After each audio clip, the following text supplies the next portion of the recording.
xibaar yu wér te wóor ca tàng ba abonnez-vous pour ngeen di mën di jot suñuy vidéo.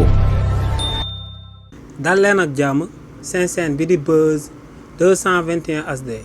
kii di Omar Youm di akub avocat bu kenn dootu présenté ci réew mi di Sénégal daal di bokk ci avocat wu Pape Malick Ndour yi démb ginnaaw bañ auditionné waatoon client bi di Pape Malick Ndour ci ñaareelu yoon biir pôle judiciaire et financier te ñu koy toppeewaat ba tey blanchissement de capitaux, association de malfaiteurs ak détournement de deniers publics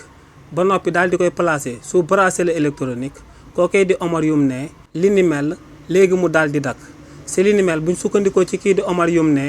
li ñuy daal di toppee client bii di Pape Malick Ndour moo ngi daal di bàyyeekoo ci rapport bi nga xam ne akub cabinet d'expertise moom moo ko daal di amal ci réewu Sénégal te nee nag cabinet d'expertise boobee ginnaaw ba mu daan amal rapport bi amalul woon li ñu dippee principe de contradiction maanaam ne owuñ benn yoon seen client bii di Pape Malick Ndour ngir mu daal di àddu jëmale ko si li ni mel ñoom nee nag li ni mel lu regrettable la ci réewu Sénégal que akub cabinet d'expertise di amal akub rapport te du sax daal di nemmeeku ñi nga xam ne ñoom la war a daal di waxal nee nag lu leer ba am moom mooy que ne 2 milliards 700 millions yi ñuy toppee client bii di Pape Malick Ndour que ne li ni mel client bii di Pape Malick Ndour laalewu ci waaye tamit taxu ci ndax ne 2 milliards 700 millions de francs CFA yooyee ginnaaw bañ ko daan amal biir Prodac seen client bii di Pape Malick Ndour nekk foon leneen lu dut akub coordinateur nee nag ci mbir moomee réewu Sénégal à travers société bi ñu dippee Loc Afrique la jëloon 2 millions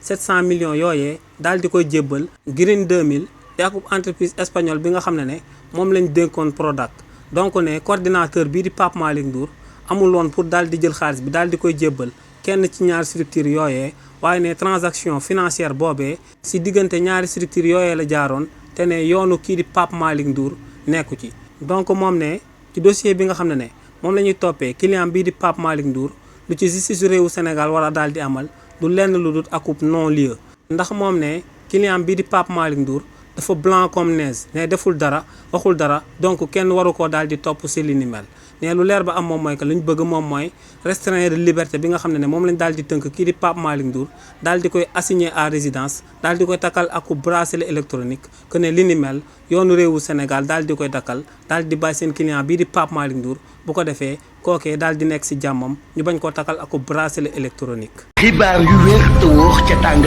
ba abonnez-vous pour ngeen di mën di jot suñuy vidéo.